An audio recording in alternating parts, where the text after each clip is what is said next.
Hello everyone, मेरा नाम है प्रिंस। आज से हम एक वीडियो की सीरीज़ शुरू करने जा रहे हैं मैकेनिकल आरएसी को लेकर के, जहाँ पे हम शुरुआत से चैप्टर 0.1 से लेकर के आगे के जो भी हमने सिलेबस में चैप्टर डिस्कस किए हैं उन सभी को हम कवर करने की कोशिश करेंगे। तो आज से ये हमारा सीरीज़ शुरू होता है। पहले वीडियो में हम देखेंगे इंट्रोडक्शन अबाउट ट्रेड।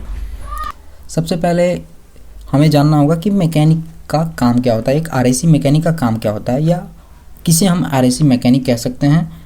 तो a person who has thorough knowledge of different types of equipment, accessories, material used in the trade and their working. एक ऐसा व्यक्ति जिसको इक्विपमेंट, एक्सेसरीज और मटेरियल्स जो भी यूज होते हैं उन सब के बारे में पता हो, या फिर वो प्रॉब्लम्स को पहचान पाए, उनके कारण को पहचान पाए और उसका सॉल्यूशन निकाल पाए। तीसरा पॉइंट है कि manipulate and handle the tools, equipments, materials को अच्छे से उसके यूज करना आता हो, केमिकल्स के बारे में पता हो, और मैन्युफैक्चरिंग, इंस्टॉलिंग, मेंटेनिंग और रिपेयरिंग सभी चीज़ें उसे आती हों। इंडिपेंडेंटली डायग्नोज द ट्रबल्स को वो पहचान पाए और उन्हें रिपेयर कर पाए। Adopting safety precautions, safety precautions को रखते हुए, ध्यान में रखते हुए, या फिर फर्स्ट एड की जानकारी। नेक्स्ट टॉपिक है कि रेफ्रिजरेशन क्या है। आखिर हम इस टॉपिक को पढ़ रहे हैं तो हमें इसे बारे में जानना ज़रूरी है। तो रेफ्रिजरेशन होता क्या है? रेफ्रिजरेशन हमने सुना होगा कि फ्रिज, बड़े बड़े फ्रिज जहाँ पे हम अपने वाटर बॉटल्स या फिर अपने फल सब्जी खाना को रखते हैं ठंडा करने के लिए। तो इसका मतलब बचपन से ही जानते हैं कि रेफ्रिजरेशन मतलब होता है ठंडा करना किसी चीज़ को। तो यहाँ देख सकते हैं कि मेथड ऑफ प्रोड्यूसिंग कोल्ड, या फिर दूसरे शब्द में कहें कि refrigeration is an artificial method of removing heat को रिमूव करना। और आर्टिफिशियल क्यों कहा जा रहा है? क्योंकि जनरली हीट जो है वो हायर टेम्परेचर से लोअर टेम्परेचर की तरफ फ्लो करता है, लेकिन हम आर्टिफिशियल मेथड के द्वारा लोअर टेम्परेचर से भी हायर टेम्परेचर में हीट को ट्रांसफ़र करा सकते हैं। ये इसी प्रोसेस को हम रेफ्रिजरेशन कहते हैं।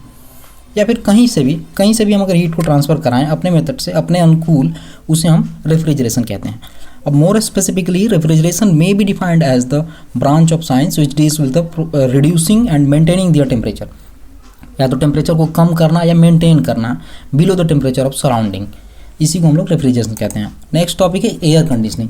रेफ्रिजरेशन के अलावा इसमें हमें एयर कंडीशनिंग भी पढ़ना है। तो एयर कंडीशनिंग आखिर है क्या? एयर कंडीशनिंग मुख्य रूप से देखा जाए तो 4 चीज़ों पर निर्भर करेगा। एक तो टेम्परेचर मेंटेन करना, दूसरा चीज़ है ह्यूमिडिटी को भी मेंटेन करना, एयर के मोशन को कंट्रोल करना, और एयर के प्योरिटी को भी ध्यान में रखा जाता है।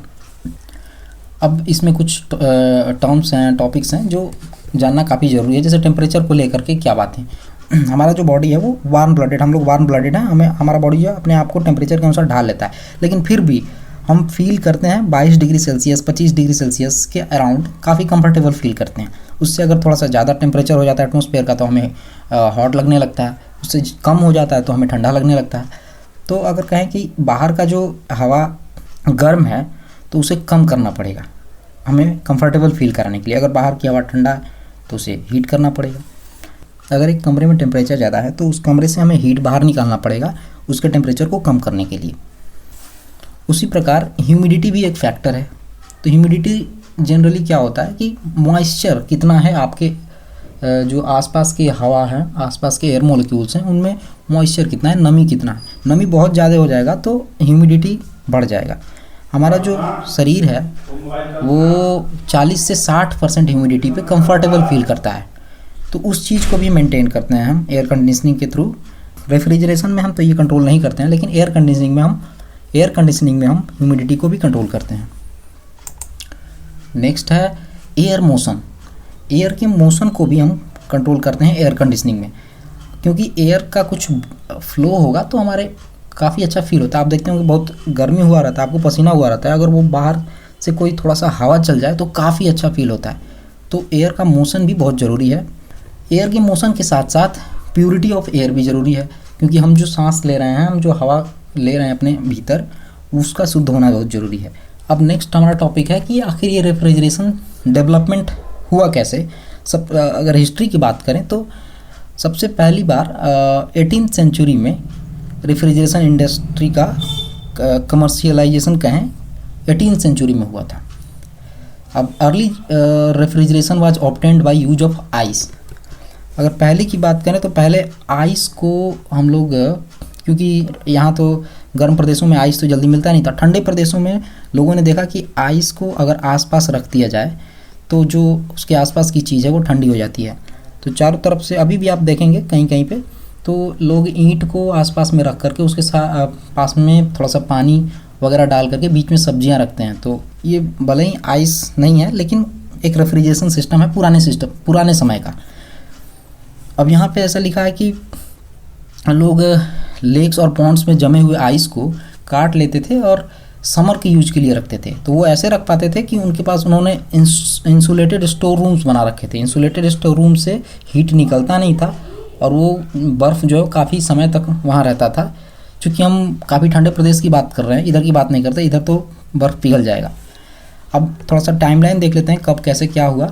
1820 के around ice was first made artificially by Jacob Perkins, एक अमेरिकन इंजीनियर द्वारा। उसके बाद 1824 में फैराडे ने डिस्कवर किया principle of absorption types of refrigeration. फिर 1910 में mechanical domestic refrigeration first appeared.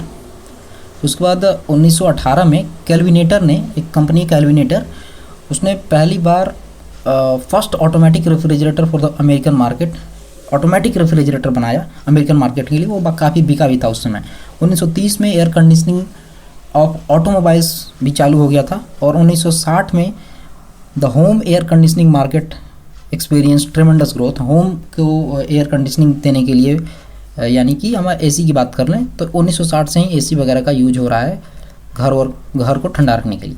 1990 के समय से बात करें तो ऑटोमोबाइल एयर कंडीशनर भी काफ़ी चलन में आ गया और काफ़ी पॉपुलर हुआ। तो इस चैप्टर में केवल इतना ही था। आगे के चैप्टर काफ़ी इंटरेस्टिंग होने वाले हैं और काफ़ी इंपॉर्टेंट होने वाले हैं। ये चैप्टर उतना इंपॉर्टेंट नहीं था लेकिन जानने के उद्देश्य से ये चैप्टर भी इंपॉर्टेंट था। Thank you very much for watching this video.